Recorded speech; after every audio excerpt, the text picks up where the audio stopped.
My celebrity wife, Chloe, suspected I was cheating. So, she riddled our home with hidden cameras and started a 24/7 live stream. I, of course, was completely oblivious. The day it all started, the moment she walked out the door, I quickly sent a voice message. My wife just left for work. You can head over now. The words had barely left my mouth when the live stream chat exploded. OMG, he's a total scumbag. He has a wife that gorgeous and he's still messing around? At that moment, Chloe, driving to work, stared at her phone, her face like ice. She had been so confident in me, which is why she dared to start this live stream in the first place. She never imagined I'd fail the test so spectacularly. Is he really cheating on me in our own home? Just then, my phone pinged. I played the voice message, and a very pleasant female voice came through. Okay, I'll be there in 15 minutes. That voice clip sent the live stream into an even bigger frenzy. Looks like it's confirmed. This girl's in a hurry. 15 minutes. I really want to see what this other woman looks like. Chloe was fuming, desperate to rush home and tear that homewrecker's face off. Seeing her state, the show's director tried to calm her down. Chloe, maybe it's not what you think. Try not to get too worked up. Chloe stared at the live stream, her expression frigid and silent. Her fans in the chat saw her icy demeanor and sent a flood of comforting messages, but it was as if she didn't see them. Her eyes were locked on me. She still couldn't believe I had the audacity to invite someone over to our house. Wasn't I afraid she might come home unexpectedly? Just then, the me on screen suddenly grabbed his phone and called Chloe. Her face was cold, but she adjusted her tone slightly, answering the call as she normally would. Hey honey, what's up? Nothing much. Just wanted to make sure you got to the office safely. Hearing my words, Chloe's expression grew even colder. In the past, she would have been touched, but right now, she felt a chill spread across her face. This call wasn't about concern for her. It was clearly to confirm she wouldn't be coming home unexpectedly. Chloe desperately suppressed her emotions and said coolly, I'm at work. I have to go to a meeting, so I'll hang up now. Okay, as long as you're there. I ordered takeout for dinner, all your favorites, I said with a smile. After a few more words, I hung up. In the live stream, the comments flew by. Wow, you can tell he's a pro at this. That call was totally to check if Chloe was going to come back home. With a bang, Chloe pushed open the studio door, her face grim, and sat down in her spot. Her assistant greeted her timidly. Hey, Chloe. In the control room, the assistant looked at Chloe's icy face and asked quietly, Chloe, try to calm down. Does he usually call you like this often? Hearing this, Chloe gritted her teeth and said, at least 10 times a month. The assistant was stunned. That often. The director beside her was also shocked. Does he have the stamina of a horse or something? The live stream was immediately flooded with comments calling me a scumbag. Of course, I was oblivious to all of this. I had just boiled a kettle of water and was sitting on the sofa, scrolling through my phone. A few moments later, the doorbell rang. That doorbell instantly silenced the live stream chat, and in the control room, Chloe clenched her fists, her eyes glued to the screen. I smiled as I opened the door and placed a pair of slippers on the floor. A tall, long-haired woman walked in. As she bent down to change into the slippers, her graceful figure was even more captivating. Then, she sat down on the sofa with me. Seeing the woman's face, the live stream chat erupted with comments again. In the control room, Chloe saw the scene and, connecting it to my earlier voice message, was now convinced I was cheating. She wanted nothing more than to rush home and confront me. Chloe, don't panic yet. Let's just see what's really going on, the director advised. Chloe said nothing, her gaze icily fixed on the screen. On screen, the woman looked at me impatiently. Enough of this. It's the same thing every time. When can I come see you without all the secrecy? Soon. In a month, you'll be able to come over openly. I'm going to tell Chloe everything, and then we won't have to be so sneaky. When the live stream viewers heard my words, they interpreted them in a completely different way. Whoa, it sounds like he's going to divorce Chloe. Poor Chloe. Is he leaving me? That bastard. Chloe cursed through her tears. The director handed her a tissue. Chloe, don't cry yet. If he's going to leave you, you need to start thinking about the division of assets. Yeah, that's right, Chloe. You have to look out for yourself, the assistant chimed in. Chloe couldn't hear a word they were saying, wiping her tears while staring intently at the screen. In the house, Jessica heard what I said and was a bit surprised. Tell your wife. I nodded. I had met Jessica 5 years ago through her grandfather. She only knew that her grandfather respected me deeply, but not why. She had asked, but her grandfather never explained, only saying that I was a very remarkable person. Jessica asked in astonishment. I know you were a top national scholar and a professor at Aurelian University. What else is there to confess to your wife? Tell me. Jessica's words made the live stream chat explode. Is he bragging? A top scholar working as a programmer. A professor at Aurelian University? That's so fake. What a ridiculous lie. A top national scholar? A professor at Aurelian? That's one of the best universities in the country. In the control room, Chloe and the director were also stunned. The director asked, completely bewildered, Chloe, is any of that true? Chloe stopped crying, sensing something was off. She wiped her tears and shook her head. No way. My husband is just an ordinary guy. He's never mentioned being a top scholar. And a professor at Aurelian is even more impossible. I've never even seen him go to DC in all these years. When the live stream viewers heard Chloe's words, the chat filled up again. I knew he was lying. This guy is definitely a fraud. Just making things up to impress women. Exactly, he's got to be a con artist. In an instant, the viewers started making their own predictions. On the screen, I smiled at Jessica and said, "You'll find out in a month. The time isn't right yet." Jessica grew even more curious. "What other identity do you have? What could make my grandfather respect you so much? And what kind of secret do you have to hide from your own wife?" Although Jessica's curiosity was piqued, she saw that I wasn't going to say anything more. Finally, she relented. "Fine, I'll wait a month." Then, she looked at me and chuckled. "Do you think your wife would be shocked if she found out you were a top national scholar and a professor at Aurelian University?" Hearing this, I just smiled. Maybe, but compared to my real identity, being a scholar and a professor is nothing. At this point, the live stream viewers were also getting suspicious,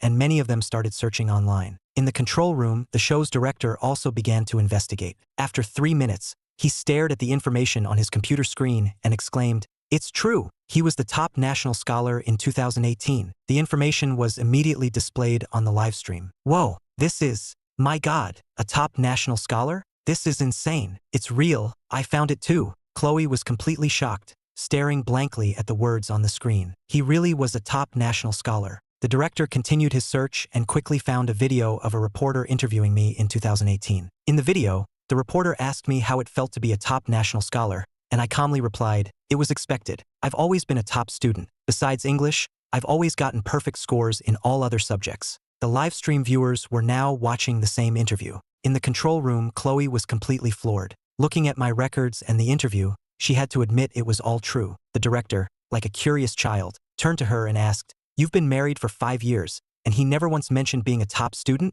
Chloe thought back, but couldn't recall a single instance. She answered the director with certainty, "Never." Everyone in the control room was stunned. Anyone with such an achievement would surely boast about it, especially while dating, yet he had never said a word. He didn't tell Chloe for all these years? Is he a saint with no ego at all? Maybe it's just like he said in the interview, it was just an expected thing for him. The viewers suddenly shifted to another topic. Can anyone check if he's a professor at Aurelian University? Yeah, someone look it up. I just checked online, and to be a university professor, you have to have made significant contributions to your field. If he's really a professor at Aurelian, that's incredible. In the control room, the director said, "I know a professor at Aurelian. I'll give him a call." All the viewers were glued to the director, eager to find out if I was really a professor there. The director made a call, and a few seconds later, a middle-aged man's voice came through. Well, Mr. Director, what made you think of calling me?" "Professor King, I need to ask you a favor." "What is it?" "I'll help if I can. It's nothing major. I just heard there's a professor at your university named Ethan Miller.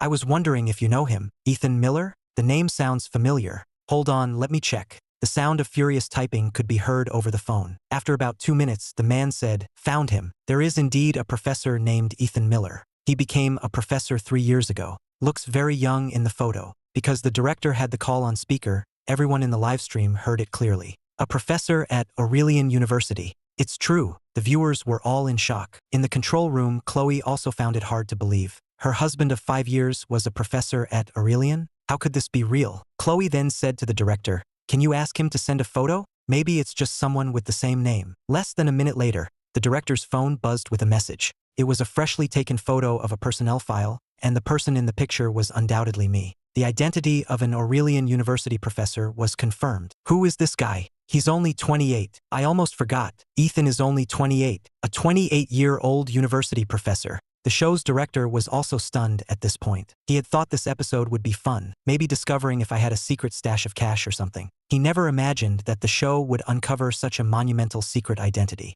Beside him, Chloe was also completely bewildered. She had been married to me for 5 years and thought she knew me inside and out, but she never expected this. She gritted her teeth and cursed inwardly. "I'm his wife. A husband and wife should be honest with each other, but he hid something this important from me. Does he even see me as his wife? Or is there some reason he couldn't tell me? You guys are forgetting some details. It seems like he has another identity, one that can't be made public." "Oh yeah, I forgot about that. It does seem like there's something else. Let me guess. The richest man in the world?" The viewers started making all sorts of guesses, their curiosity completely hooked. Back in the room, Jessica saw my calm expression and sighed in resignation. Forget it, I won't ask. You won't tell me anyway. In a month, will I get to know all your secrets? I nodded gently. In a month, I won't hide a single thing. Hearing this, Jessica looked at me with anticipation. I hope your hidden identity doesn't disappoint me. I looked at her with amusement. And what if my real identity does disappoint you? At that, Jessica stared at me seriously. Then I'll punch you.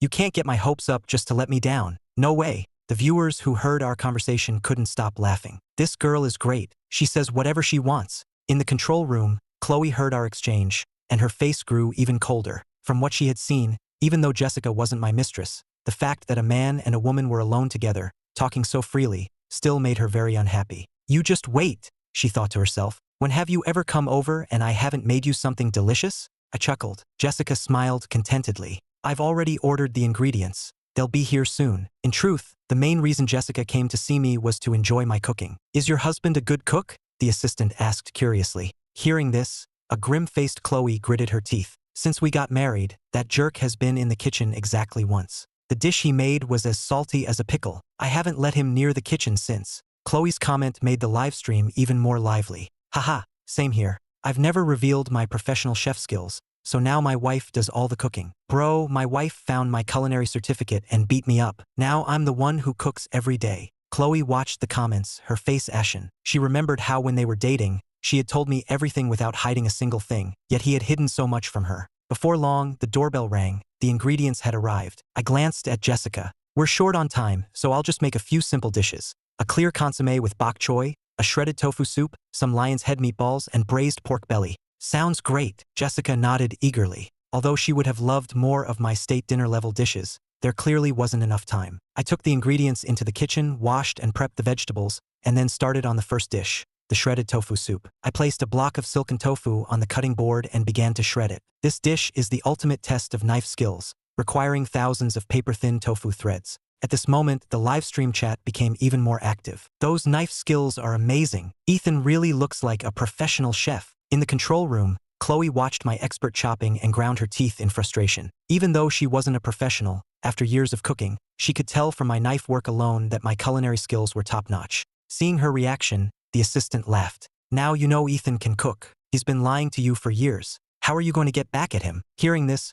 Chloe said with a straight face, when this show is over, I'm making him cook for the rest of his life. The viewers laughed at her comment. Ha ha ha, Ethan is doomed. Poor Ethan. He has no idea his wife has discovered all his secrets. I was busy in the kitchen, having finished the tofu and now starting on the chicken. Jessica stood behind me, watching my busy form as if admiring a work of art. Same rules as always. I'll have the food ready by 10:30, and you need to be finished and gone by 11:30. My wife gets off work at 11:30. I know, you're such a nag, Jessica replied, annoyed. The viewers burst out laughing. It's like they're criminals. If Chloe walked in on this, she'd definitely think Ethan was cheating. In the control room, Chloe heard me and couldn't help but laugh out of anger. He was afraid she'd come home suddenly? Fine, she'd mess with him a little. Once he finished cooking, she would call and tell him she was on her way home. The assistant next to her imagined the scene and burst out laughing. That's going to be hilarious. In the kitchen, Jessica looked at me and asked, Grandpa told me the White House executive chef once compared skills with you. He said you were even better than him. I replied while working, something like that happened, but him saying I was better was just him being modest. Our skills are probably on the same level. That's still incredible, Jessica said, looking at me with admiration. A top national scholar, a professor at Aurelian, and cooking skills comparable to the White House chef. It was all too impressive. And on top of that, he was so handsome. Soon it was 10:30.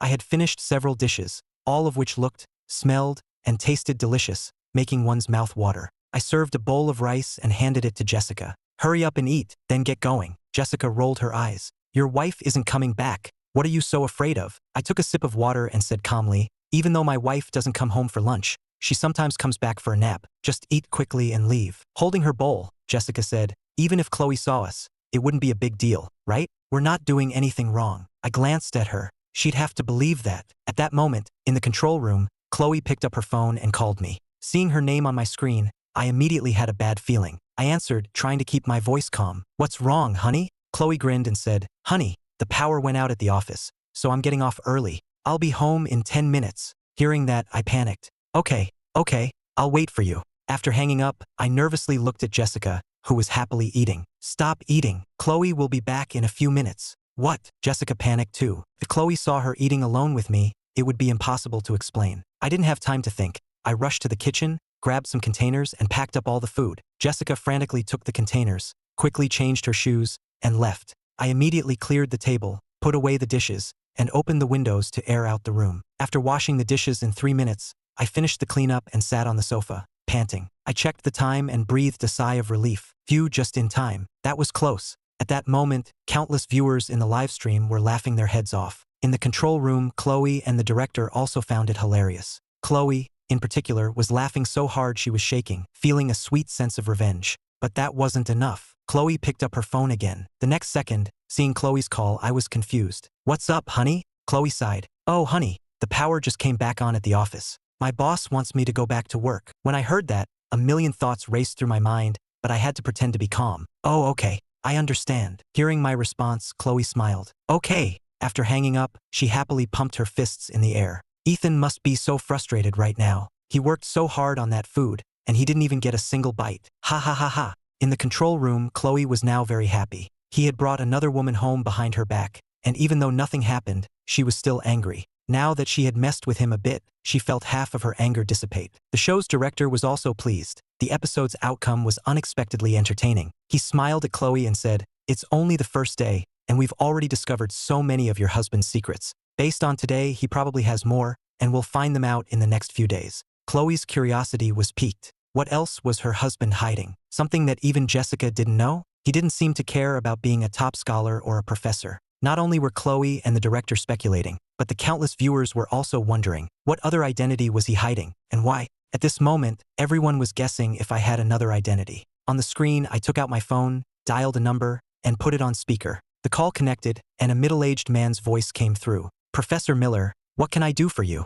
I'm at your service. You're a chairman. What could I possibly order you to do?" The man's tone was very respectful. "You can't say that, sir. You're the real genius here. The company wouldn't be where it is today without your support." The man asked curiously, "Professor Miller, you're obviously very wealthy. Why don't you tell your wife?" I didn't answer him directly, but smiled and said, "In a month, I'll tell my wife everything. Then we won't have to pretend like this anymore." The man laughed. "If your wife knew how much money you have, her jaw would probably hit the floor." We chatted for a few more moments before hanging up, and the live stream chat exploded again. "Whoa, it looks like Ethan's hidden identity is about to be revealed." The person on the phone was a company chairman, and he was so respectful to Ethan. "It seems like Ethan is super rich. Why would he hide that from his wife?" The director in the control room was stunned. He thought the show might lose momentum after the initial excitement, but now another bombshell had dropped. The assistant looked at Chloe and asked, "Chloe, have you ever seen the balance on Ethan's bank account?" Chloe shook her head helplessly. She was just as confused. "He hasn't had a job in 5 years, and he only goes out for a few days at a time. He shouldn't have much money." Just then, a comment appeared in the chat. "Chloe's words are making me think, could it be illegal money? Think about it, why would he hide it from his wife? It's probably because the money isn't clean." Chloe saw the comments and her face turned pale. The assistant quickly reassured her, "Don't listen to them, they're just guessing." The director added, "I agree with Sarah," the assistant's name. "Ethan's money probably comes from that company." On the screen, I was leaning back on the sofa, watching TV, looking very relaxed. Suddenly, my phone rang. "Chief Anderson, what's up? Why the call? It's been a while. I was thinking of coming over for a drink tomorrow." I laughed. "Chief, if you just want to eat my cooking, you can just say so." "Ha ha ha. Well then, I won't be shy." We talked for a few more minutes before hanging up. On the other side of town, in the Austin Police Chief's office, Chief Anderson had a faint smile on his face as he watched the interesting show, Secret Lives. The viewers started commenting again. "This Chief Anderson, is he going to expose another one of Ethan's identities, like that woman did?" Chloe saw the comment, thought for a moment and said, "I've never heard of any Chief Anderson." The assistant was a bit speechless. "How many of Ethan's acquaintances do you actually know?" Chloe thought about it. "I've met some. 2 years ago, at his class reunion, I met about 20 of his classmates, but I can't remember their faces." The assistant facepalmed. "What about his friends? How many do you know?" Chloe answered confidently, "1. But he's living abroad now." After saying that, Chloe's expression hardened. The woman from before, Jessica, and the Chief Anderson he just spoke to, she didn't know either of them, and they both seemed to be very close with Ethan. The viewers started commenting again. "Chloe, you poor thing. Your husband hides everything from you. His identity, his past, the people he knows. You're completely in the dark." Chloe read the comments and felt a pang of self-pity. She was Ethan's wife. She had given him her whole heart, yet he kept everything from her. Soon it was time to leave work. Chloe said goodbye to the director and drove straight home. After the live stream ended, the assistant hesitated and said to the director, "Sir, this live show could easily violate someone's privacy. For example, that woman who was eating earlier, we recorded her too. What if she sues?" The director just smiled. "Don't worry. The production team has already considered these issues. It will be handled properly." The assistant nodded and didn't say anything more. The next morning, while eating breakfast, I asked Chloe, "Are you coming home for lunch today?" Hearing this, Chloe was speechless. She had expected me to ask if she came home for lunch, then that Chief Anderson wouldn't be coming over. Thinking about how I'd asked her this same question every few days for years, Chloe felt a surge of anger, but she still answered calmly, "No, I won't be back for lunch." The live stream was already filled with viewers. "This is weird. What's there to hide? Yeah, it's normal for friends to come over. There's no need to be so secretive about it, right?" On screen, I was on the phone. "Chief, what time will you be here?" "Around 10. I have a few things to take care of first." "All right, no rush." I hung up and went to prepare the ingredients. It wasn't until 9:30 that Chief Anderson finished his work and started driving. Yesterday, after receiving instructions from his superiors, he had investigated the Secret Lives production team and found it was a brand new show. To add to Ethan's mystique, his superiors had specifically asked him to make an appearance on the live stream to get the audience guessing. The higher-ups wanted to use entertainment to reveal Ethan's identity, which would attract more public attention. But how did they know the Secret Lives show was focused on Ethan? Seems like Ethan has no idea he's being live-streamed. Could it be that the higher-ups have him under 24-hour surveillance? The thought seemed a bit unrealistic. After arriving, Chief Anderson glanced at the black production van parked downstairs and hurried upstairs. Before long, he appeared on the live stream. "I've been so busy lately, I haven't been able to come by for a meal. When I retire from being the police chief, I'll be here every day." The moment he said that, the live stream chat exploded with comments. The title "Police Chief" sent a cold sweat down the director's back. Live streaming someone without their consent was illegal. The production team had anticipated such issues and planned to solve them with money, but could money solve this? The chat was flying. "It's over, it's over. The show is going to be cancelled." The director looked at the comments, then at the chief on screen, and started to panic. What should he do? Stop the broadcast or continue? Stopping would mean huge losses, but continuing, who would bear the consequences? This Chief Anderson might not even be the real police chief, he tried to reassure himself. The viewers heard the director and chimed in. "It's easy to find out his identity. Information on people in his position is public. Just search online." "Right, I'm searching now." The director also immediately searched online and found him right away, complete with a photo. He looked at the chief on the screen, then at the photo online, and his face turned pale. "Oh my God, he's the real deal." The director felt a bitter taste in his mouth. Wasn't Ethan just supposed to be a programmer? How did he know such a high-level official? Chloe was even more bewildered. How did her husband know such an important person? And why had he hidden it from her? On the screen, I had already brought the finished dishes to the table. "Chief, if you want to eat my cooking in the future, you'll probably have to come to DC." Chief Anderson was enjoying his meal when he heard me and paused. "Why's that?" I chuckled. "I'm planning to move to DC, but I'll come back to visit every year." The chief asked, confused, "Why move to DC all of a sudden? Isn't it nice here in Austin?" I just smiled and didn't explain further. He wasn't aware of my true identity. After it's revealed next month, I'll most likely have to move to DC. The main reason is that the things I possess have made too many other countries envious. If I stay in Austin, my family will be in danger. The comments started flying again. "Ethan is moving to DC next month? Real estate there is insanely expensive. A decent-sized house would probably cost tens of millions, right?" The assistant asked curiously, "Chloe, are you guys moving to DC?" Chloe was still in a daze, knowing nothing. Was this even her husband anymore? Since the show began, she felt like she was married to a stranger. On the live stream, Chief Anderson was savoring the delicious food. "This is the best food I've ever had. None of those fancy restaurants can compare. If you became a chef, you'd make at least $50,000 a month." I smiled and said, "Being a chef is too tiring. I want to spend more time with my wife. I've really enjoyed these past 5 years with Chloe.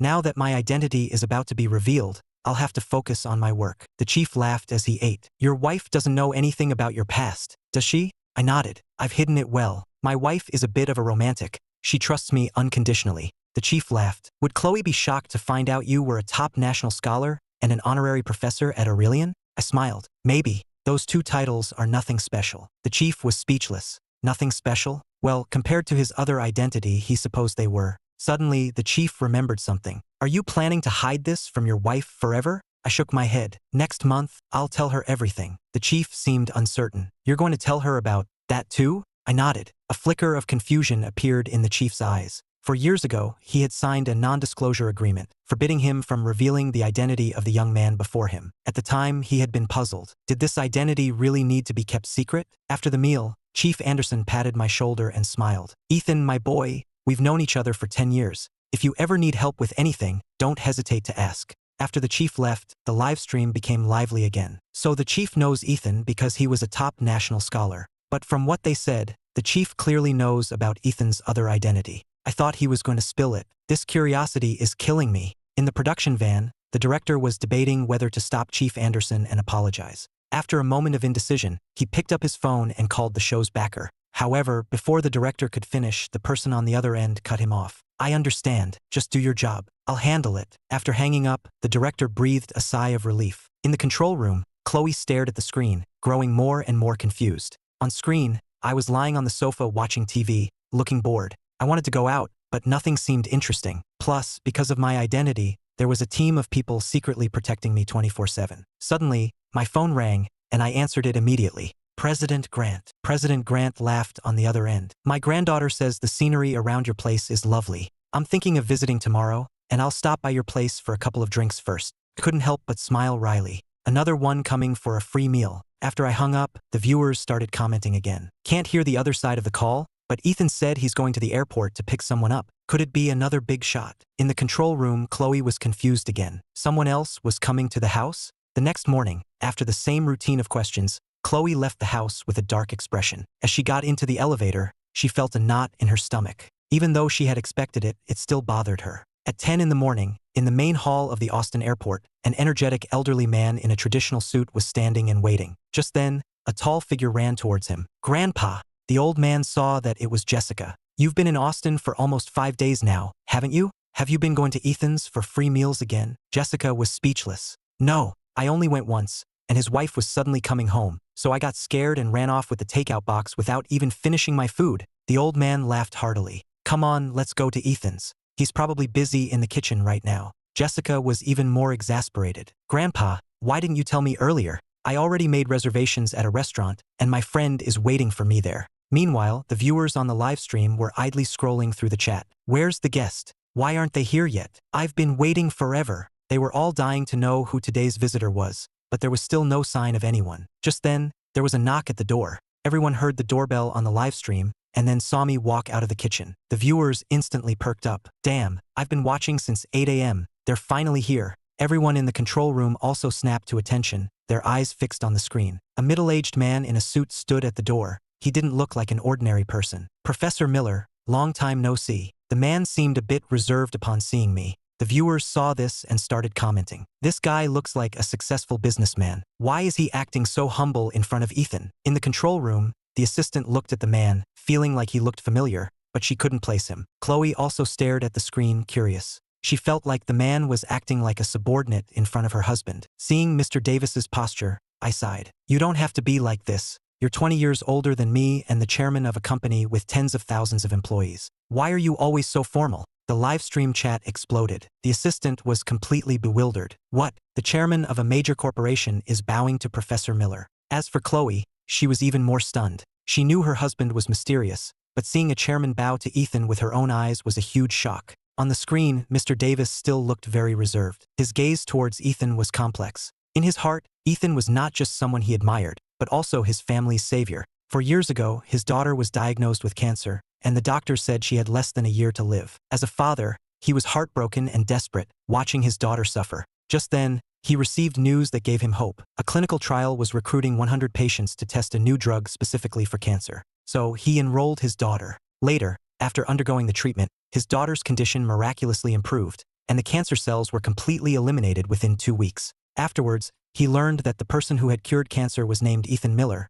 and that the mass production of the cancer drug was being carried out at his own company. From that point on, he began to have dealings with me. Mr. Davis looked at me, his expression grave. "Professor Miller, thank you for saving my daughter." I sighed, a little exasperated. "You thank me for that every single time we meet." He remained serious, his gaze unwavering. "Professor Miller, if you hadn't developed the cure for cancer, my daughter would have been gone 3 years ago. You didn't just save her, you saved my entire family." Mr. Davis's words instantly set the livestream on fire. Cured cancer? Is that for real? 4 years ago, how old was Ethan? The viewers found it hard to believe. They only remembered that 4 years ago, a world-shaking announcement was made. Cancer had been cured. All types of cancer. When that news broke, the entire world was stunned. What made them even prouder was that the person who cured cancer was an American. The only mystery was that the identity of the person who cured cancer was never revealed. And now, they were being told that it was Ethan Miller. It was simply too incredible to believe. Chloe was completely bewildered. Her husband cured cancer? How did she not know? The comments were still flying, with some viewers questioning if this was all just a stunt created by the show. The director assured everyone, rest assured, we have not hired any actors. Even if our production team was that capable, we couldn't possibly get the police chief to act for us. You're giving us too much credit. The viewers thought about it and realized the director had a point. So how can we prove that Ethan was the one who cured cancer? On screen, I said to Mr. Davis, I'm a researcher. That's just my job. Mr. Davis remained serious. Regardless, you are my family's savior. I waved my hand. Let's not talk about that. Have a seat. I poured 2 cups of hot tea and handed them to the men, smiling. President Grant, how long are you planning to stay? The old man took a sip and smiled wryly. 3 days at most. I'm still the president of Aurelian University, after all. Once I retire, I can go wherever I please. At that moment, the live stream fell completely silent. Everyone was still processing the old man's words. In the control room, the director was also shocked and, at the same time, terrified. If this really was the president of Aurelian University, he was definitely done for. He had live-streamed him without his consent. The next second, the director scrambled to his computer and started typing frantically. It wasn't just the director. Countless viewers were also searching. The information was public and easy to find. Within half a minute, viewers were looking at the search results, their scalps tingling. The old man really was the president of Aurelian University. The assistant was also stunned by the information, never imagining the show would capture such a huge revelation. Chloe instinctively covered her mouth. The president of Aurelian University was talking to her husband so familiarly? The director's feelings were different from the others. Besides shock, he felt immense fear. The police chief had already scared him, but this old man today had him terrified out of his wits. The director quickly called the show's backer, stammering and trembling, but was cut off before he could finish. I know. Keep the stream running. I've been watching. The director breathed a sigh of relief but still asked uncertainly, are you sure it's okay? The voice on the other end was calm. I said it's fine, so it's fine. You don't need to worry about it. On the screen, we were eating and chatting. Just then, Mr. Davis stood up, raised his glass to me and said, Professor Miller, once again, thank you for saving my daughter. I'd like to propose a toast to you. I stood up, a bit resigned, and clinked glasses with him. I then raised my glass to him and said, I've caused you a lot of trouble over the years too, making you conspire with me to deceive my wife. Mr. Davis laughed. The viewers heard our conversation and remembered the iMessage chat I had with a mysterious chairman earlier. So this was the guy. Poor Chloe has been deceived so badly. In the control room, Chloe was in a daze. So, for the past 5 years, her husband had been conspiring with that chairman, lying to her for 5 whole years. On the stream, I looked at Mr. Davis and asked, are you and President Grant both staying in Austin for 3 days? Mr. Davis shook his head. I'm heading back tomorrow afternoon. There's a lot to handle at the company. Once I retire as chairman of Apex Pharma, I can come visit you more often. Mr. Davis's words sparked the viewers' curiosity. President Grant's identity had been revealed, but Mr. Davis's hadn't. Now, everyone was searching for chairman of Apex Pharma. The director also immediately started searching, his heart pounding as he typed, praying it wasn't another VIP. 30 seconds later, his face turned deathly pale. Chairman of Apex Pharma, named Daniel Davis. The file included his photo. The director was trembling. It was another major figure. How did we get so unlucky? We start a simple reality show and end up running into all these powerful people he can't afford to offend. He wanted to call the backer and stop the show, but then he remembered the boss was watching the stream and would surely call him, which gave him a little peace of mind. The assistant and Chloe were also looking at the online information, both completely shocked. All of Ethan's visitors were major figures. The assistant said, the cancer drug produced by Apex Pharma is the same one that was announced 4 years ago. The viewers also realized this, and a shockwave went through them. This meant that Ethan was the one who had cured cancer. Ethan, I'm truly impressed. That cure came out 4 years ago, when Ethan was only 24. Incredible. The viewers were all amazed. Chloe was also stunned. Her husband was this brilliant. On the screen, the 3 of us continued our casual chat. President Grant looked at me, his eyes full of admiration. I've lived a long life, but I've never met a young person as brilliant as you. Curing cancer at 24.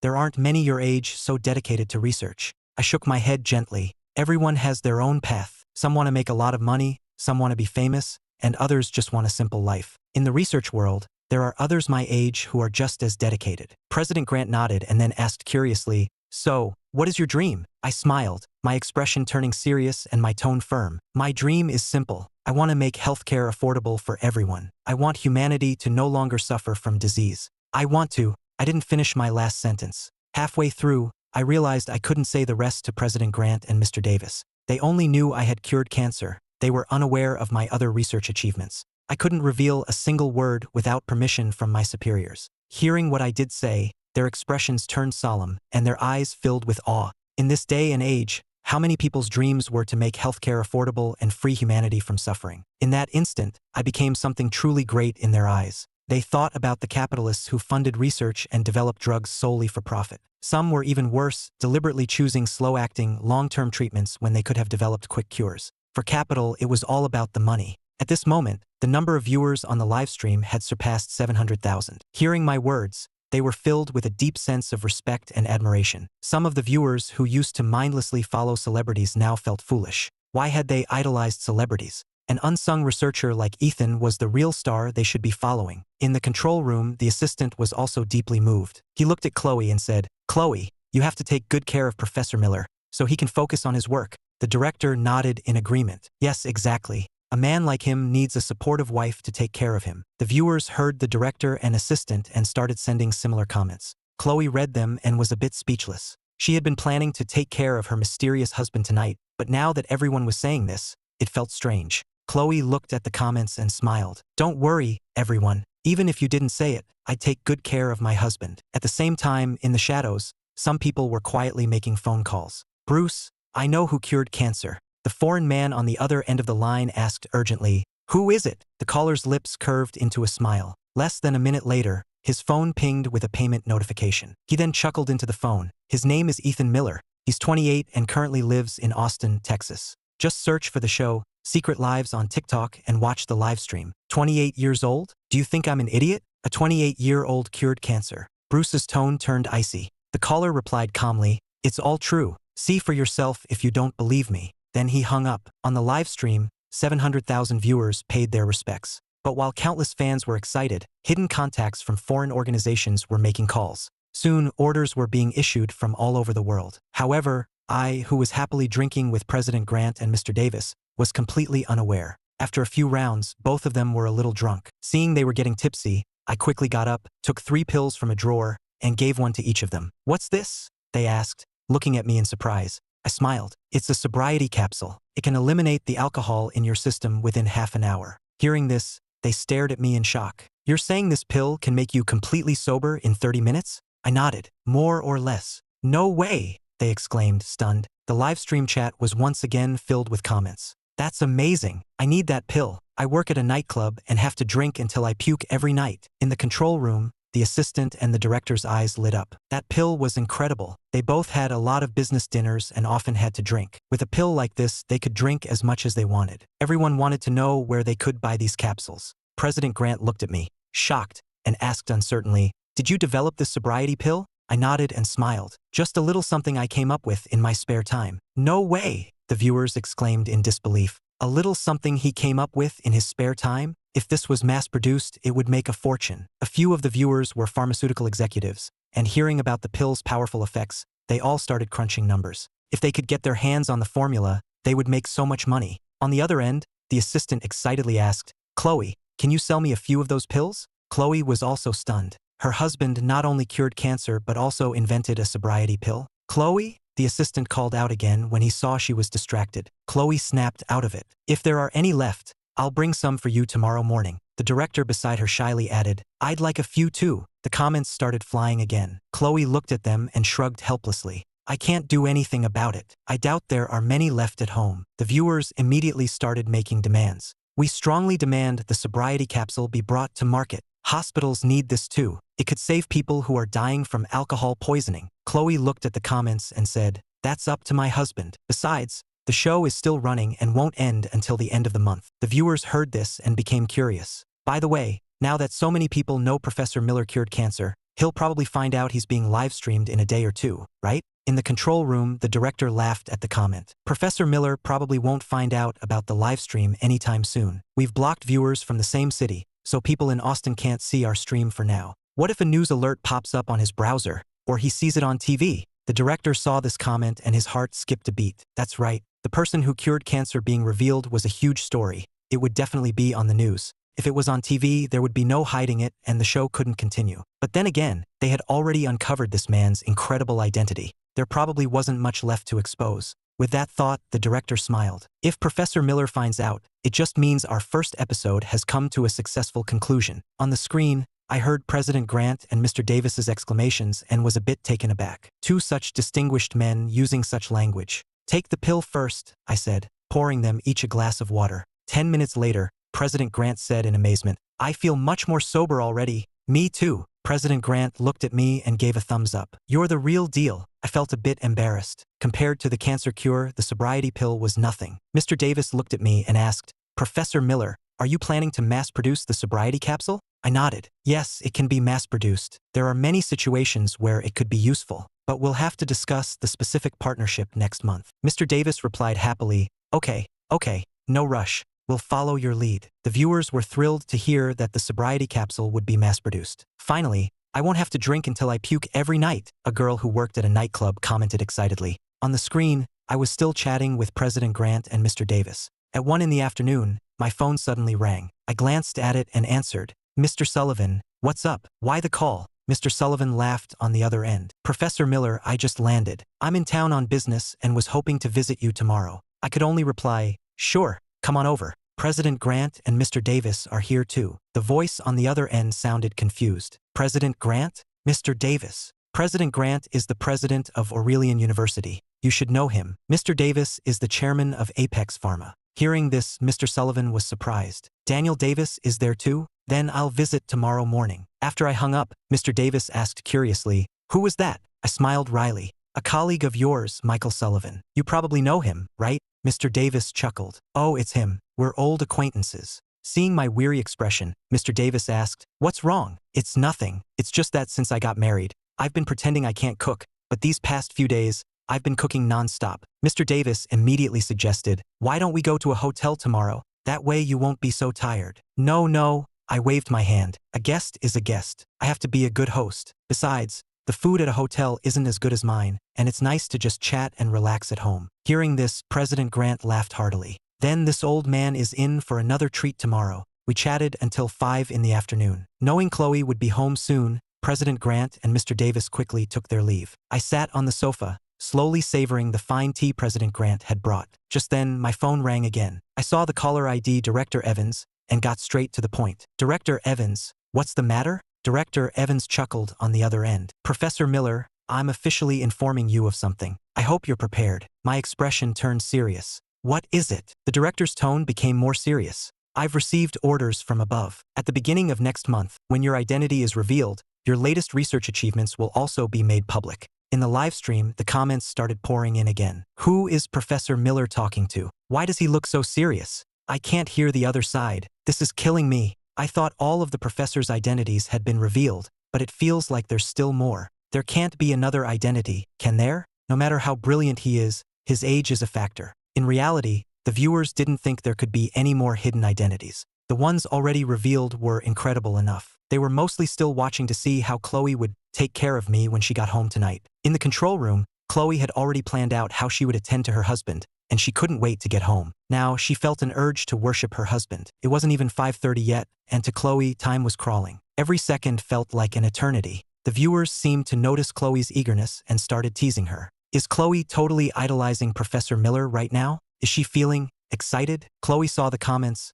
coughed, and tried to look natural. You're overthinking it. I'm just thinking about making a few extra dishes when I get home. The viewers didn't buy it. Chloe wanted to go home early, which most likely meant she was eager to see the professor. On the screen, I was sitting on the sofa, sipping tea and looking at my phone. I felt like something was off, like something was missing from the house. I frowned, the feeling growing stronger. What was missing? I took a sip of tea, frowning, and as I swallowed, my expression changed. Oh my God, I'm in deep trouble. I slammed my cup down and shot up from the sofa. My daughter. Every day at 3:30, I pick up my daughter from preschool, and it was already past 5. I grabbed my phone to call her teacher when I saw a message from Chloe. My mom picked up our daughter today. She's staying at her grandma's tonight. Seeing that, I let out a huge sigh of relief and quickly replied to Chloe. The viewers saw my sudden change in expression, as if something major had happened, and then saw me grab my phone, looking desperate to contact someone. They were all curious. After watching for a few days, Ethan has been very calm. Why is he so flustered all of a sudden? What happened to Professor Miller?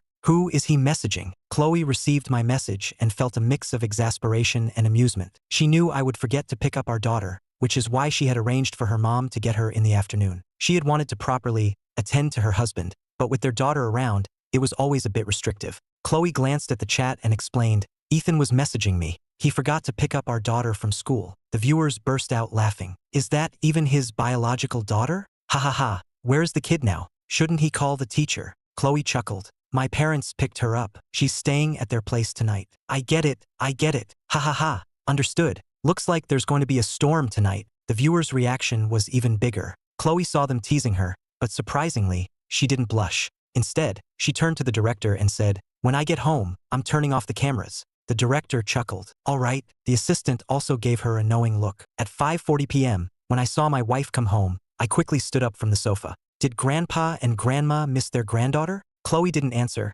just giggled, and then her hand, reaching into her bag, pressed her phone screen. The live stream immediately went black. The viewers started complaining. That's it? Do they think I can't afford to see the rest? I can pay. Seeing this, the assistant joked, all right, everyone, let's call it a day. We've been streaming all day, everyone's tired. That's all for today, see you tomorrow. Then the live stream ended. At that moment, Chloe hugged me tightly. I immediately had a bad feeling and seemed to understand why my mother-in-law had picked up our daughter. Chloe's voice was soft, and her eyes were filled with intense love. I was completely bewildered. She didn't respond, but instead, leaned in and kissed me. It wasn't until 7 in the evening that I finally got out of bed. Chloe was in a good mood. Honey, you rest for a bit. I'll go make dinner. I sat on the sofa, completely confused. What was wrong with my wife today? She was like a hungry wolf. The next morning, after breakfast, Chloe gave me a kiss and said, honey, I'm off to work. I patted her head and smiled. Go on, I'll miss you. After she closed the door, I sat on the sofa, thinking about last night. An idea for a new drug suddenly popped into my head. The moment Chloe left the house, she unblocked the cameras. There were already 300,000 people waiting in the live stream. When they saw me, the comments started flying. In the control room, the assistant looked at the cheerful Chloe and teased, Chloe, you're looking great today. Did you take some kind of special supplement? The viewers joined in the teasing. Chloe didn't answer, but instead picked up her phone and sent a message. Her mother replied instantly, what's wrong with Ethan? Did you two have a fight? Chloe's face flushed, and she replied, no fight. I just wanted our daughter to stay with you for a couple of days. Her mother understood immediately and sent back a message. You're not getting any younger. If you want a second child, you should get on it. Chloe was speechless. Though embarrassed, she picked up her phone and sent me a message. Honey, do you want a son? I was surprised to receive the message. You want a second child? Yes, I want another one. It'll make the house livelier. Seeing her message, I smiled and replied, okay, let's do it. Great, honey. I'll tell my mom to keep our daughter for a few more days. Hearing that, I suddenly felt a wave of exhaustion. After settling the second child plan, I picked up my phone and called President Grant. President Grant, why don't you and Mr. Davis come over for some breakfast? President Grant laughed on the other end. We've already had breakfast. Mr. Davis and I will head over to your place now. Okay, I replied and hung up. I put my phone away and got busy in the kitchen. Before long, President Grant and Mr. Davis arrived. I made tea and, looking at President Grant, asked with a smile, President Grant, didn't Jessica come? President Grant chuckled. She thinks we're too old and feels awkward eating with us. She went to hang out with her friend. I was speechless. Hey, I'm young too. Just then, Mr. Davis chimed in with a smile. I called Michael Sullivan before I came. He should be here soon. Then he asked curiously, Professor Miller, how do you know Michael Sullivan? I chuckled. I met him at a banquet. He's here on business and just stopping by to see me. In reality, Mr. Sullivan, like Mr. Davis, was the head of a leading domestic pharmaceutical company. I knew him because another drug I developed was being produced at his company. It was still confidential, so I couldn't say much. But everything would be revealed on the 1st of next month. Mr. Davis was a bit puzzled but nodded. He had spoken to Mr. Sullivan yesterday, who also said he was coming on business and would visit me. But he felt something was off about him, though he couldn't put his finger on it. About 10 minutes later, there was a knock at the door. It must be Mr. Sullivan. Mr. Davis stood up with a smile, and I went to open the door also smiling. Before me stood a middle-aged man in a sharp suit. Professor, long time no see, Mr. Sullivan said excitedly, extending his right hand, his left holding 2 gift boxes of ginseng. I shook his hand and smiled. It has been a while. Come in, have a seat. I just brewed a pot of Dahong Pao tea. Mr. Sullivan was taken aback. Dahong Pao? He had only tried it once, and that was thanks to someone else. After greeting Mr. Davis, Mr. Sullivan looked at the elderly man beside him. I smiled. Let me introduce you. This is the president of Aurelian University, Mr. William Grant. Hearing this, Mr. Sullivan quickly stepped forward to shake his hand. President Grant, it's an honor. I'm Michael Sullivan, chairman of Horizon Therapeutics. President Grant smiled. Mr. Davis told me about you yesterday. Please, sit down. The viewers were impressed but not overly shocked. After all, Professor Miller had cured cancer. It wasn't surprising that he knew company chairman. On the screen, the four of us were sipping the fine tea and chatting. Mr. Sullivan looked at Mr. Davis and asked curiously, Daniel, how did you and the professor meet? The same way you did at a banquet, Mr. Davis replied, not revealing the real reason. The reason was simple. Without permission from his superiors, he couldn't say a word. Mr. Sullivan nodded. Last night, I told you I met the professor at a banquet. That was a lie. Mr. Davis frowned. Why would you lie to me? Then Mr. Sullivan gave a mysterious smile. Because I signed a non-disclosure agreement. I can't reveal anything about the professor. However, Mr. Sullivan, I cut him off before he could finish. Seeing my frown, Mr. Sullivan was taken aback. What was going on? The professor seemed completely unaware. In fact, last night around 8, Mr. Sullivan had received a call from his superiors, informing him that the 6-year-old NDA was terminated and he was free to speak. His superiors hadn't mentioned whether the professor had been informed. Could it be they haven't had a chance to tell the professor yet? Beside them, Mr. Davis and President Grant heard the mention of an NDA and saw my solemn expression, and they immediately guessed what was happening. Mr. Sullivan had signed an NDA related to Professor Miller, and he was the chairman of Horizon Therapeutics. 4 years, Horizon had been mass-producing 2 world-changing drugs, a vaccine to prevent HIV and a cure for AIDS. The developer of these drugs had never been publicly identified. Could it be? President Grant and Mr. Davis's hearts pounded at the thought. If that was the case, Professor Miller was truly terrifying. They glanced at me, then at Mr. Sullivan. Although they were intensely curious, they knew that learning something they shouldn't could bring them trouble. Mr. Sullivan was still a bit dazed. He looked at me uncertainly. Professor Miller, you haven't been notified yet? Notified? I did receive a notification yesterday, but it had nothing to do with this. Seeing my reaction, Mr. Sullivan was sure I didn't know and said directly, last night at 8, I received a call from my superiors. They said your work on curing AIDS can now be made public. The previous NDA is terminated. Mr. Sullivan's words struck President Grant and Mr. Davis like a bolt of lightning. What? The person who cured AIDS was also Ethan Miller. In the live stream, comments flew across the screen as countless viewers were left tingling with shock.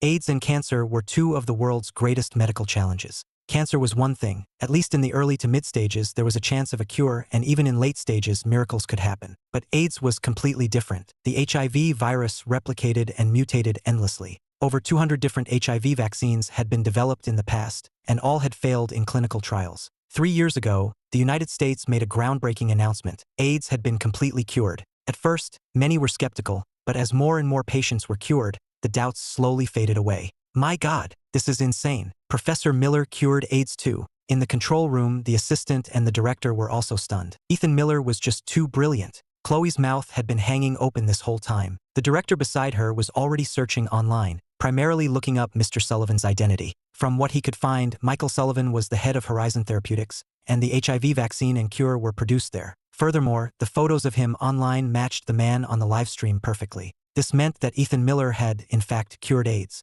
The director announced to the viewers, I've checked Michael Sullivan's background. He is indeed the chairman of Horizon Therapeutics, and the HIV vaccine and cure are produced by his company. This means Ethan Miller really did cure AIDS. Incredible. I'm speechless. From this day on, I'm Professor Miller's biggest fan. If anyone dares to say a bad word about the professor, I'll hunt them down. So amazing. I'm a believer now. Fanatical comments flew across the screen. On the screen, President Grant and Mr. Davis were visibly shaken. President Grant said in a heavy voice, Professor Miller, you are truly extraordinary. At that moment, William Grant felt completely humbled. Although he was the president of a prestigious university and had made his own academic contributions, they paled in comparison to Ethan's achievements. Mr. Davis's eyes were also filled with deep admiration. Seeing their reactions, I felt a bead of sweat form on my brow. Please, you two, calm down. President Grant shook his head, his hands trembling as he grasped mine. I quickly helped him to a seat. President Grant, please don't get too excited. It's not good for your health. Even though I cured AIDS, it's not that big of a deal. I built upon the work of countless predecessors. It wasn't my achievement alone. I was just standing on the shoulders of giants to complete the final step. President Grant shook his head. Professor Miller, you are far too modest. Past researchers had a wealth of data, so why couldn't they cure AIDS? Why were you the only one who could? I was at a loss for words. After a while, President Grant's emotions stabilized. We all sipped our tea and chatted. Then, Mr. Davis looked at me curiously. Professor Miller, could you tell us about your experience curing AIDS? At that, 700,000 pairs of ears in the live stream perked up. I took a sip of tea and began slowly. When I started the project, I reviewed the existing data and then arranged for 10 patients to be monitored so I could observe the virus in their bodies. I discovered that the HIV virus replicated and mutated at a speed beyond imagination. After the immune system identifies the virus and produces antibodies to attack it, the virus has already mutated. The antibodies can't keep up, creating a vicious cycle. Eventually, the immune system is destroyed, but the virus continues to replicate and mutate rapidly, leading to a complete collapse of the immune system.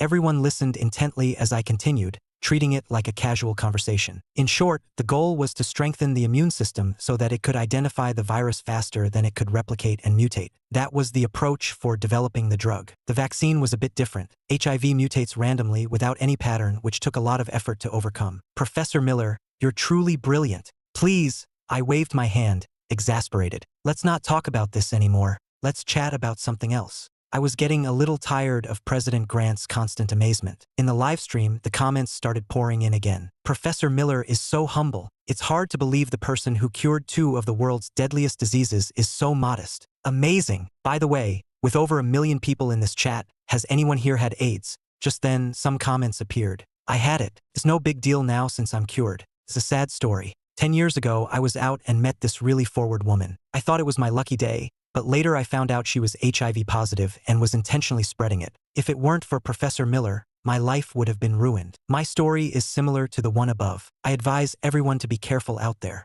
You guys were lucky. I went to an internet cafe, and as soon as I sat down, I felt something prick me. The 1 million+ viewers suddenly fell silent, reading the comments from those who had contracted AIDS. After a few people posted respect, many others followed suit, and the chat began to fill up with messages of tribute. In the control room, the assistant exclaimed, "Wow, your husband is just incredible." On the screen, President Grant's phone suddenly rang. He glanced at the caller ID and answered with a serious expression. Secretary Thompson. After listening to the person on the other end, he said, "Yes, all right, I understand." Just as President Grant hung up, Mr. Davis's phone rang. He also walked aside with a serious expression to take the call. About 2 minutes later, he hung up and had just sat down when my phone rang. I saw the caller ID, Secretary Thompson, stood up and walked aside to answer. Secretary Thompson. The secretary got straight to the point. Professor Miller, your work on curing cancer and AIDS no longer needs to be kept confidential. I frowned. Are these 2 things being officially announced now? Yes, the secretary replied. Just then, President Grant looked at me and said, I just got a call from my superiors. They said your work on curing cancer can be discussed. The NDA is no longer in effect. Mr. Sullivan was stunned. He looked at President Grant. Cancer. Professor Miller cured cancer too. President Grant chuckled. Mr. Davis and I have known about that for a while. As for you, if you hadn't come today, I probably wouldn't have known the professor also cured AIDS. The viewers were also discussing this. Having seen the 3 of us receive calls one after another and hearing about NDAs, they realized that Ethan's identity had been a secret until now. Director, you might be in big trouble. Professor Miller's identity was a national secret, and now it's been leaked because of your show. How many years in prison will the director get? The viewers' discussion made the director's face turn white. The assistant also realized the gravity of the situation. But didn't they just say those things don't need to be secret anymore? It should be fine, right? Chloe tried to reassure the terrified director and assistant, though she wasn't so sure herself. I'm going to the restroom, the director said, his face pale, as he left the control room to call the show's backer. Mr. Sterling, have you been watching the live stream? The backer answered immediately, his tone calm. I've been watching. It's not a big deal. The professor's work was confidential before, but as they just said, the NDAs are terminated. I'll handle the rest. The director asked uncertainly, Mr. Sterling, are you sure it's okay? We live-streamed the president of Aurelian and 2 major corporate chairmen. I will take care of it. You just focus on your job. Mr. Sterling, please, just give me some reassurance. The backer was silent for a moment. This was authorized by higher-ups. They want to use the live stream to boost the professor's profile. I understand, Mr. Sterling, the director said excitedly. The backer added a warning. Keep this quiet. I'm telling you this because it was just authorized. The higher-ups have their reasons, and we just need to follow orders. The director was stunned. If Mr. Sterling just got authorization, did that mean the higher-ups were with him right now? He quickly said, "Don't worry, I won't tell anyone. I'll do a good job." After hanging up, the director let out a long sigh, feeling a sense of relief he hadn't felt before.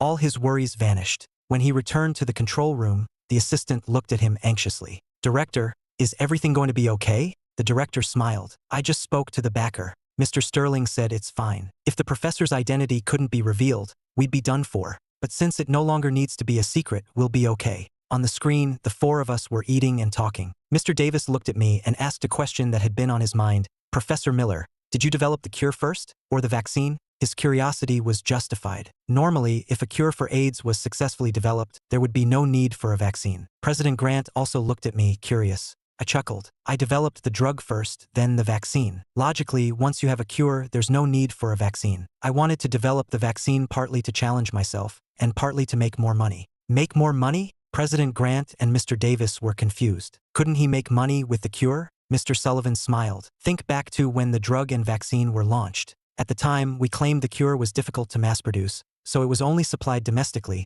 while the vaccine could be mass-produced for global distribution." President Grant and Mr. Davis instantly understood. When the news was first announced, it was met with worldwide skepticism. But as more and more patients were cured, the critics fell silent. From that day on, the world demanded that Horizon Therapeutics mass-produce the AIDS cure. But Horizon issued a statement claiming that some components of the drug were difficult to extract, making mass production impossible. For the time being, it would only be supplied to the US, but the vaccine could be produced in large quantities. Although other countries didn't believe this, they had no choice but to opt for the vaccine. Some, resentful of America's profits, tried to reverse engineer the vaccine, but every attempt failed. Left with no other option, the world began to purchase the vaccine in massive quantities. Recalling those events, President Grant and Mr. Davis felt a sense of satisfaction. The viewers also remembered those years. "That was so satisfying. Horizon Therapeutics must have made a fortune from the vaccine. I remember when the vaccine was later made free in the US, it drove the rest of the world crazy. Ha ha ha.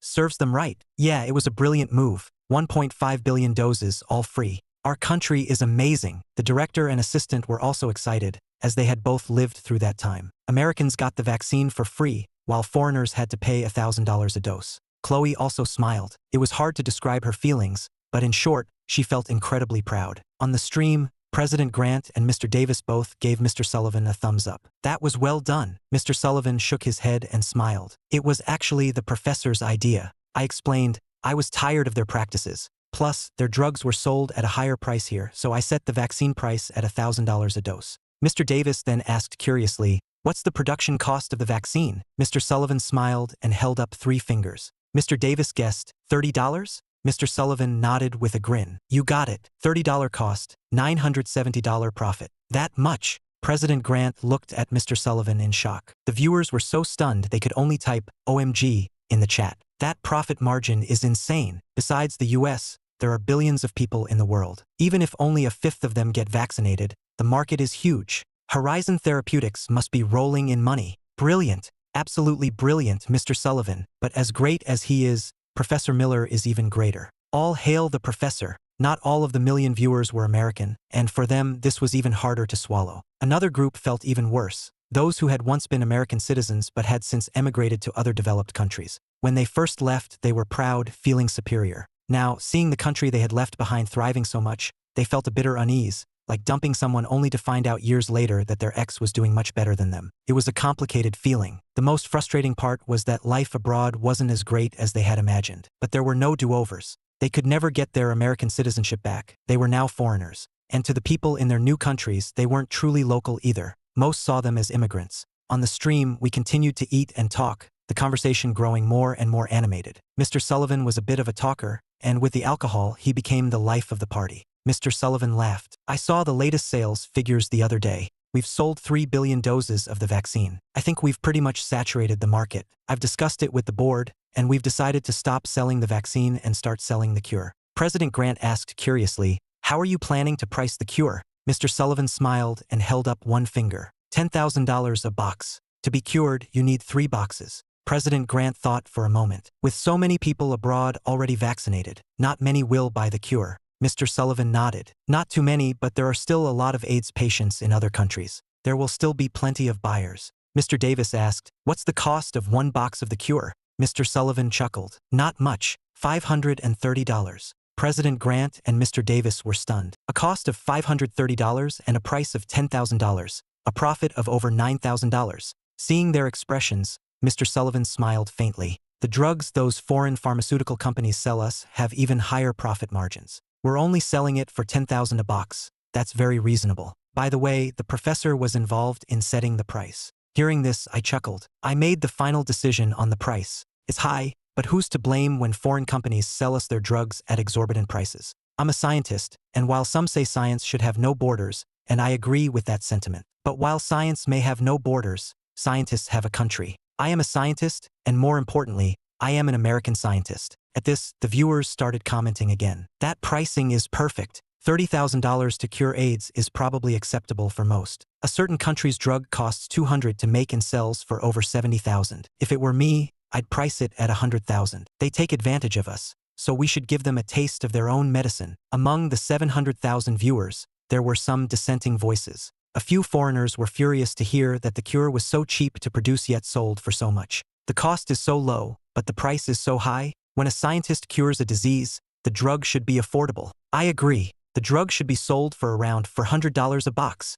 Many people saw these opposing comments, clicked on their profiles, and found they were all from other countries. They immediately started firing back. Science has no borders, but scientists have nationalities. Professor Miller is an American, so what if he sells it for $10,000 a box? Why don't you think about how you sell drugs that cost $200 to make for a fortune? What's wrong with us selling it for $10,000? Deal with it. In the control room, the director saw this and immediately blocked the foreign accounts, kicking them out of the live stream. He then announced, "I've blocked them and kicked them out." The viewers were not happy. Why'd you kick them out? Let us yell at them first, then kick them. Yeah, I wasn't done yelling. That's not cool, director. On the screen, President Grant raised a full glass of strong liquor. Come, a toast to our Professor Miller. Let's down this glass. Mr. Davis also raised a full glass. Cheers. Seeing them about to down a full glass of hard liquor, Mr. Sullivan was shocked and quickly tried to stop them. No, that's strong stuff. Drink a little less, a little less. Hearing this, President Grant and Mr. Davis exchanged a look, both thinking the same thing. Let's mess with Mr. Sullivan. I saw what they were planning and decided to play along. I put down my glass and said, drinking by the glass is no fun. How about we drink straight from the bottle? President Grant laughed heartily. All right, from the bottle it is. Mr. Davis also laughed. I'm going to drink 5 bottles. Mr. Sullivan couldn't believe it. They must all be drunk and bragging. So even Professor Miller boasts when he's had too much to drink. From the bottle, hard liquor? But to his surprise, the next second, I actually turned around and got 4 bottles of liquor. Mr. Sullivan's face turned pale, but he still didn't quite believe it. How could they drink straight from the bottle? This was hard liquor. He had drunk with Mr. Davis before and knew his tolerance. If he chugged a whole bottle, he'd end up in the hospital, especially since he had already had more than a glass. Now, President Grant, Mr. Davis, and I each had a bottle, caps off, and we all looked at the motionless Mr. Sullivan. Mr. Davis raised an eyebrow at him. Why aren't you opening your bottle? Seeing Mr. Davis acting so serious, as if he was really going to chug it, Mr. Sullivan still found it hard to believe. He suspected they were just trying to scare him, so he also twisted off the cap. President Grant said, "All right, from the bottle it is. Cheers." Mr. Davis laughed and then started chugging straight from the bottle. The sight left Mr. Sullivan completely stunned. They were really chugging it? This was insane. It was hard liquor. Drinking too much could be dangerous. The viewers saw Mr. Sullivan's shocked expression and couldn't help but laugh. This is hilarious. Professor Miller, President Grant, and Mr. Davis are so playful, ganging up to scare Mr. Sullivan. Ha ha ha, Mr. Sullivan doesn't know about the sobriety capsule yet. His scared face is kind of cute. In the control room, the assistant glanced at Chloe with a smile. Chloe, your husband is pretty fun. Chloe just smiled, not saying a word, her eyes fixed on her wonderful husband on the screen. On the screen, within a minute, the 3 of us had each finished a bottle. We put the bottles down and all looked at Mr. Sullivan. He started to sweat. If I drink this whole bottle, especially this fast, I'll probably end up in the hospital. Hearing this, Mr. Davis chuckled. Don't worry, I'm here. I'll call 911 for you. Mr. Sullivan was speechless. Weren't you supposed to discourage binge drinking? Seeing his predicament, I laughed. Go ahead and drink. It's a good chance to try the sobriety capsule I developed. Sobriety capsule? Mr. Sullivan was confused. The name suggested it could make you sober up quickly. He looked at President Grant and Mr. Davis, who were both calm. They must have known about the capsule and probably even taken it before. No wonder they were so calm. No wonder they dared to chug from the bottle. A thought struck Mr. Sullivan. A sobriety capsule? The professor had developed such an amazing drug. He wanted to try it. The next second, he tilted his head back and started chugging. Seeing this, I took out 4 sobriety capsules and gave one to each of them. Wait until you start feeling the alcohol. Then take the pill to experience its effects. Mr. Sullivan nodded. 5 minutes later, the alcohol started to hit. The 4 of us immediately took a capsule. After another 10 minutes, they could clearly feel the pill working. 20 minutes later, Mr. Sullivan looked at me in amazement. Professor Miller, this pill is incredibly effective. I chuckled. After taking it, it takes about 30 minutes to break down most of the alcohol in your system, and it's completely gone within 40 minutes. Mr. Sullivan was deeply impressed. This Professor Miller was young, but everything he did was astonishing. He had cured cancer, cured AIDS, and even developed a sobriety capsule. If this capsule was brought to market, it would be a massive bestseller. The viewers had once again witnessed the power of the sobriety capsule and were amazed, eagerly awaiting its release. With this pill, I'll never be afraid of drinking again. Even if it gets approved, it'll probably take a year or 2 to hit the market. Meanwhile, in the Austin Police Chief's office, Chief Anderson was watching the live stream. A few days ago, his superiors had asked him to visit Ethan and make an appearance on the stream to boost his profile. At the time, he thought they wanted to use the show to reveal Ethan's role in curing cancer. He never imagined that after watching for a couple of days, he would discover Ethan had so many other accomplishments. He also understood why the higher-ups knew about the Secret Lives show from the very beginning. A person like Ethan would undoubtedly be under constant protection. There were surely plainclothes officers around him at all times, and even Chloe, their child, and his close relatives were likely being protected. Chief Anderson sighed. He remembered signing an NDA a few years ago when his superiors had informed him that Ethan had cured cancer. At the time, because Ethan was going to be living in Austin long-term, he was given a mission to handle any matter related to Ethan, big or small, with his full support. On the stream, the 4 of us chatted until 5 in the afternoon. Before leaving, President Grant asked me, "What are your plans for tomorrow?" I replied, "My wife has the day off tomorrow, so we have to go to her parents' house." President Grant nodded, and then the 3 of them left. The house suddenly became quiet. I thought for a moment, then got up and went to the kitchen to start cooking. I wanted to make 3 dishes for Chloe before she got home, so she could have a nice meal. At 5:30, I sent Chloe a message. When she received it, her heart ached for some reason, especially after learning he had cured AIDS. Back then, the mere mention of AIDS was terrifying. Her husband must have been exposed to the virus countless times to cure it. If he had accidentally gotten infected, it would have been devastating. Chloe looked at the message and replied. After putting her phone away, she said to the director and assistant, "When I get home, I'm ending the stream for the night." The director and assistant had no objections. Surprisingly, the viewers didn't protest either. In fact, they were very supportive. "I'm leaving now," Chloe said, glancing at the chat and ignoring the comments. In the blink of an eye, Chloe was home. "You're back." She walked up to me, her eyes full of love, and wrapped her arms gently around my neck. I brought the food to the table, and after we sat down, Chloe picked up a piece of stir-fried pork and held it to my lips. My wife has been acting a little strange lately. She was usually in a normal mood, and it was normal for her to serve me food, but feeding me directly like this hadn't happened in a long time. I had just eaten the first piece when she picked up another and held it to my mouth. I started to sweat a little. "Are you treating me like a child?" Chloe just chuckled. "You need to eat to have strength." What has gotten into my wife these past few days? We ended up spending over half an hour just on dinner. After we finished, Chloe looked at me and said, "You go take a shower first. I'll clean up and then take one too." I went to the master bathroom to shower, and after Chloe finished cleaning up, the next morning it was 9 o'clock before I slowly got out of bed. Looks like I need to hurry up and develop that stamina-boosting candy. By this time, Chloe had already left for work. After breakfast, I was about to sit down and watch some TV when an unexpected visitor arrived, the president of the Bank of America. Without hesitation, I said to Mr. Thompson, "Donate the rest of the money to the government for military spending." Then, a thought struck me, and I picked up the phone to call Mr. Davis. When he answered, Mr. Davis laughed. "Professor Miller, you miss me already?" I chuckled. "I have formulas for a cold and pneumonia drug with negligible side effects. A severe cold can be cured in 3 days, a mild one in a day. Oh, and I'll give you the formula for the sobriety capsule we talked about." Mr. Davis was ecstatic. "I'm booking a flight right now. Once we mass-produce these, you'll be making a few billion a year." I replied nonchalantly. "Someone like me is taken care of by the country. I'm not interested in money. I donate most of what I earn anyway. Besides benefiting humanity, my main goal in developing these drugs is to bring down prices and, ideally, put those unscrupulous pharmaceutical companies out of business." On the other end of the line, Mr. Davis was deeply moved, his eyes filled with admiration. I then made another call to Michael Sullivan, the chairman of Horizon Therapeutics. "Mr. Sullivan, find some time to come see me again. I've developed a hemorrhoid treatment. With both topical and oral medication, it can cure them in 7 days." Mr. Sullivan's expression changed. The hemorrhoid treatments currently on the market were only effective for mild cases. Severe cases required surgery, which was extremely painful both during and after. Some patients described it as passing broken glass. And the professor was saying his drug could cure it in 7 days? The value of such a drug was immense. As the saying goes, 9 out of 10 people have them. Once this drug hit the market, sales would skyrocket. Mr. Sullivan quickly said, "I'm booking a flight right now." I nodded. "All right, that's all for now. I have a guest here." Beside me, Mr. Thompson stared at me in shock. This man was about to completely reshape the pharmaceutical industry. Just then, something strange happened in the live stream. Whoa, what's going on? I can't type Professor Miller. Me neither. I can't type Ethan Miller,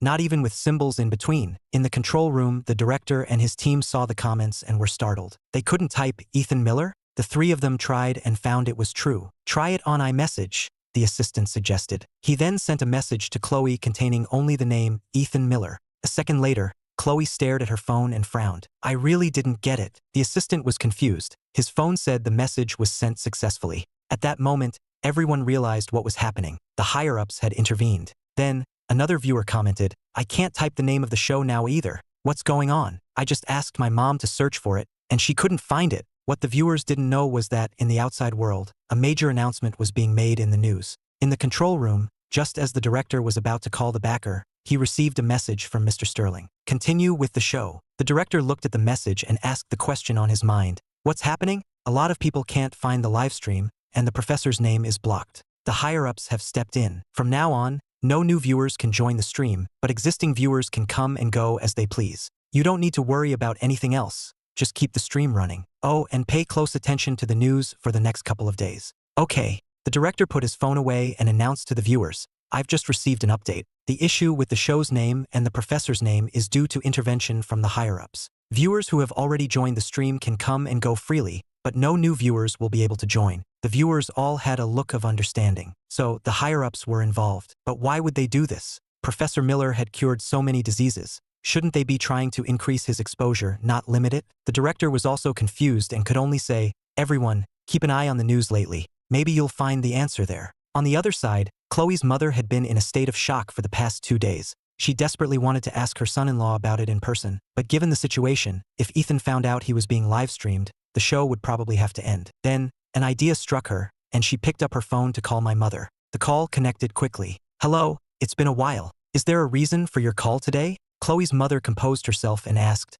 "I wanted to ask you something. Do you know who cured cancer?" My mother chuckled on the other end. "It was Ethan, of course. Why do you ask?" Chloe's mother was speechless. Such a direct answer? She then asked, "What about AIDS?" "That was Ethan too. Are you watching that secret live show?" Yes, I am." "Don't tell me you also found out about him curing AIDS and cancer from the show." "No, his father and I have known for years. We didn't say anything because we both signed NDAs." Chloe's mother gasped. "Ethan solved so many of the world's problems, and you're not surprised?" My mother laughed. "Not at all. Ethan has been a prodigy since he was a child. He could read by 5, was always top of his class, and was a top national scholar. Oh, and he was fluent in 6 languages by the time he was in high school. Nothing he does surprises us. And when he was 19, he became— Oh wait, I can't tell you that yet." "Became what at 19? Why did you stop?" "I can't say. You'll find out on October 1st. I really can't say right now." Chloe's mother's heart was in turmoil. It sounded like Ethan had an even bigger secret. On the screen, Mr. Thompson and I were enjoying our drinks. Just as we were getting into it, both our phones pinged with a notification. A news alert popped up, published by the Federal News Network. The headline read, "Various global rankings to be announced starting September 9th. World's richest list to be released tomorrow, September 9th. At almost the same time, everyone's phones buzzed with the same news alert. People were curious. Why was a government-backed news agency releasing the world's richest list? And it sounded like there would be other lists besides that one. Many of the viewers on the livestream also saw the news. Professor Miller has over $600 billion. If he's on the list, he'll be the richest person in the world. So that's why. I think I get it now. The reason his name and the show's name are blocked, and no new viewers can join, is to prevent overexposure before the announcement. I have a feeling Professor Miller's name is going to be on that list. If he's on the world's richest list, the whole world is going to lose its mind. In the control room, Chloe was also getting very excited. Would Ethan's name be on the list? If it was, and he was at the top spot, just the thought of it made her heart race. The afternoon flew by, and around 2 o'clock, Mr. Thompson got up to leave. "Professor Miller, perhaps your name will be on that list. I just smiled and said nothing. After he left, I picked up my phone and called Secretary Thompson. When he answered, I got straight to the point. Secretary Thompson, the news says the world's richest list is being released tomorrow. My name isn't going to be on it, is it? The secretary laughed. The list is indeed related to you. The higher-ups want to create a buzz and draw the world's attention to our country. He then added seriously, in recent years, our country's technology has developed at an explosive rate. We've caught up to developed nations in many fields and even surpassed other superpowers. Our people have become more and more confident. Releasing these lists is a way to further boost national pride and also serve as a deterrent to the rest of the world. The next morning at 10, media outlets across the country displayed the exact same image on phones, TVs, and other devices. In large letters, the screen read, "The world's richest." In the bottom right corner, it said, "One name revealed every half hour." Wealthy individuals from all over the world had heard the news that the American government was releasing its own top 10 richest list. Everyone was puzzled. The current top 10 had no Americans. Announcing the list would only boost other countries' prestige. Why were they doing this? With questions in their minds, they waited for the results. With 5 minutes until the 10th name was revealed, the world waited. As the countdown ended, the name appeared on the screen. Number 10, Sergey Brin, nationality, United States, personal assets, $93.4 billion. The announcement of the 10th name sent shockwaves around the world. Impossible. That has to be a mistake. Sergey Brin should be number 9. It's only been a few months since the last list. The rankings can't have changed that much. In his estate, Sergey Brin stared at the list on his computer screen, frowning. 3 months ago, he was 9th. Now he was 10th. Who had pushed him down? The world's top billionaires and financial bloggers were all baffled. In the live stream, the viewers were going crazy. I'm trying to comment, but I can't type the professor's name. I know who it is, but I can't say it. This is so frustrating. Me too. I'm in the official news streams chat, just yelling. It's driving me crazy. Everyone, let's go to the official news stream and set them straight. Let's go. In an instant, many people left the secret live stream and flooded the official news channel. In just 30 seconds, the viewer count dropped from 1.5 million to 1 million. The director in the control room was stunned. The official news stream had gained over 500,000 viewers in 30 seconds. Its current viewer count was over 5 million. Many people were questioning why the government was releasing a list that seemed to only praise others.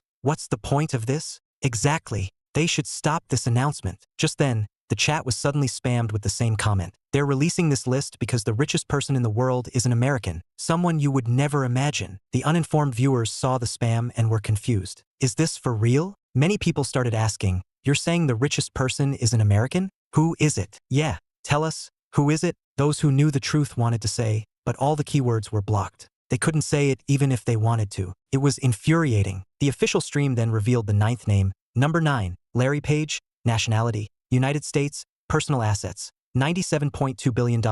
Time passed, and the list continued, down to the 3rd name. As the 2nd name was about to be revealed, everyone was speculating. Number 2 must be the mystery person. I'm so curious who it could be. Someone next to them frowned. I have a feeling number 2 isn't the mystery person. Surprisingly, no one argued. At this point, anything seemed possible. The whole world was glued to their screens. Then, the 2nd name slowly appeared. Number 2, Jeff Bezos, nationality, United States, president of Amazon, personal assets, $191.4 billion. When the 2nd name was announced, the world erupted. In the control room, Chloe was incredibly excited because her husband's name was about to appear at the very top of the list. As time ticked by, the countdown to the number 1 spot began. When it ended, a line of text slowly faded in on the screen. Number 1, Ethan Miller, nationality, United States, personal assets, $613.1 billion. Note, specific details about Ethan Miller will be revealed in the upcoming lists. I stared at the screen, surprised. Weren't they supposed to wait until October 1st to reveal everything? Why were they announcing my identity now? I picked up my phone and made a call. Secretary Thompson, I thought my identity wasn't supposed to be revealed until October 1st. Why is it being announced in these lists now? The secretary considered for a moment. The value of your work, curing cancer, AIDS, lung disease, even the new sobriety capsule, will be revealed through these lists. Also, after discussion with the higher-ups, it has been decided to announce the Project Olympus and aerospace carrier programs as well. Of course, for now, we won't say that you developed these next-generation weapons. We will only announce their existence. Your other personal information will remain strictly confidential.